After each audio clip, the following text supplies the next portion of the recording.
Hello friends, आप सभी का स्वागत है हमारे चैनल पर। आज की कहानी है बारिश हुई मोर बना। तो ये एक लोक कथा है जो कि बहुत ही खूबसूरत है। आप पूरी कहानी को ज़रूर सुनिएगा। चैनल को लाइक शेयर सब्सक्राइब ज़रूर कर लें ऐसी ही और भी अच्छी अच्छी कहानियों के लिए। तो चलिए शुरू करते हैं आज की कहानी। गेनरो आसाम की गारो जनजाति का मुखिया था। वह सबसे धनी था। जनजाति के लोग उसे बहुत मानते थे, उसकी सलाह से ही काम करते थे। गेनरू के एक ही लड़की थी, जयमाला। जितनी सुंदर उतनी ही गुणी। नृत्य में तो उससे कोई मुकाबला ही नहीं कर सकता था। कई युवक उससे विवाह करना चाहते थे, पर जयमाला ने अपने प्रेमी से ही विवाह किया। दोनों नृत्य के मुकाबले में मिले थे और तभी विवाह करने का निश्चय किया। गारो जनजाति की रीति अनुसार लड़की की माता पिता के परिवार का वारिस होती थी और विवाह के बाद लड़की का पति लड़की के घर आकर रहने लगा। माता पिता अब बूढ़े होने लगे। एक दिन गेनरू ने जयमाला को बुलाकर अपनी सारी संपत्ति, घर, खेती, धन सब कुछ उसे सौंप दिया। जयमाला की मां ने बक्से में से एक सुंदर वस्त्र निकाल कर जयमाला को दिए। अंत में कुछ मंत्र सा बोलकर एक रेशम और जरी के तारों से बुनी तथा नीले और हरे जवाहरात से जड़ी उत्तरी या ओढ़नी निकाली। ओ माँ, कितनी सुंदर है ये ओढ़नी। जयमाला उसे ओढ़नी ओढ़ने के लिए आगे बढ़ी। रुको, हाथ मत लगाना, यह जादू की ओढ़नी है जो देवी ने मेरी नानी की नानी को दी थी। तब से यह हमारे परिवार में है। इसे संभाल कर रखना और कभी भी मंत्र का उच्चारण किए बिना इसे हाथ मत लगाना, नहीं तो अनर्थ हो जाएगा।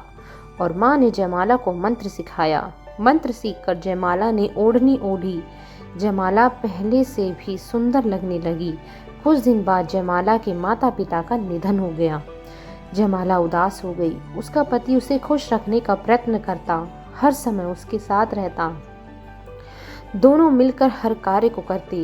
वह गांव में मेलों उत्सवों में जयमाला को लेकर जाता और उसका मन बहलाता। जयमाला और उसके पति ने खेती बाड़ी अच्छी तरह से संभाली। जयमाला माँ की दी हुई जादू की ओढ़नी बहुत संभाल कर रखती। मंत्र पढ़कर उसे केवल खास मौकों पर पहनती और धूप दिखाकर फिर बक्से में रखती। उस वर्ष सावन और भादों में मूसलाधार वर्षा हुई। कई दिन तक लगातार बारिश होती रही। एक दिन अच्छी धूप निकली। जयमाला ने घर के कपड़े धूप में सुखाने के लिए डाली। उसमें उसने अपनी बहुमूल्य जादू की ओढ़नी भी धूप में डाली। क्यों ना आज मछली ले आऊं, बहुत दिन हुए मछली खाई, सोचकर जयमाला टोकरी और जाल लेकर झींगा मछली पकड़ने नदी पर गई। जाने से पहले उसने पति को बताया, चाहे कितनी भी गीली हो जाए ओढ़नी को हाथ मत लगाना। पर यह बात भूल गई कि वह ओढ़नी जादू की है। ना ही उसने पति को आवश्यक मंत्र सिखाया। उसने सोचा कड़ी धूप है, वह जल्दी से थोड़ी सी मछलियाँ लेकर लौट आएगी और ओढ़नी तथा अन्य कपड़े उठा लेगी।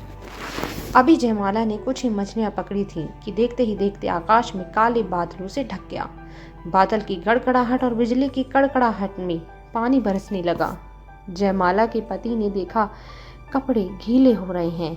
उसने जयमाला को आवाजें दी, पर बादलों और बिजलियों के शोर में जयमाला को कैसे सुनाई देता। इधर जयमाला जल्दी जल्दी वापस आ रही थी, परंतु इससे पहले कि वह पहुंचती, जयमाला के पति ने सोचा कि इतनी सुंदर ओढ़नी को जयमाला को बहुत प्यारी है, भीग रही है, खराब हो जाएगी। उसने उसे उठाने के लिए जैसे ही हाथ लगाया, ओढ़नी उसके बदन से चिपक गई। आहिस्ते आहिस्ते उसका शरीर बदलने लगा। अब उसका शरीर पक्षी के शरीर में बदलने लगा। उसके रंग बिरंगे पंख निकलने लगी। जयमाला वहां पहुंची। पति के शरीर को पक्षी के शरीर में बदलते देख वह रोने लगी। अपने दुख में वह मंत्र बोलना भूल गई। उसने पति के शरीर से लिपटी ओढ़नी खींचनी चाही। ओढ़नी को हाथ लगाते ही उसका शरीर भी बदलने लगा, पर उसके पक्षी शरीर में पंख कम निकले, क्योंकि ओढ़नी का सारा रेशम तथा नीले हरे जवाहरात पक्षी का शरीर बने पति के पंखों में बदल गई थी। जयमाला के हिस्से में कम या ना के बराबर ही पंख आए, जो आए वे पति के पंखों जैसे सुंदर और चमकीले नहीं थे। हरे नीले चमकीले पंखों वाला उसका पति बना मोर और जयमाला बनी कम पंखों वाली मोरनी। आज भी जब कभी आकाश में काले बादल छाते हैं और बारिश की रिमझिम होने लगती है, तो मोर नाचते हुए अपनी मोरनी को आने के लिए आवाज़ देता है। तो दोस्तों, ये थी एक लोक कथा। आपको कैसी लगी हमें ज़रूर बताइएगा। ऐसी कहानी को सुनने के लिए चैनल को सब्सक्राइब ज़रूर कर लें। धन्यवाद।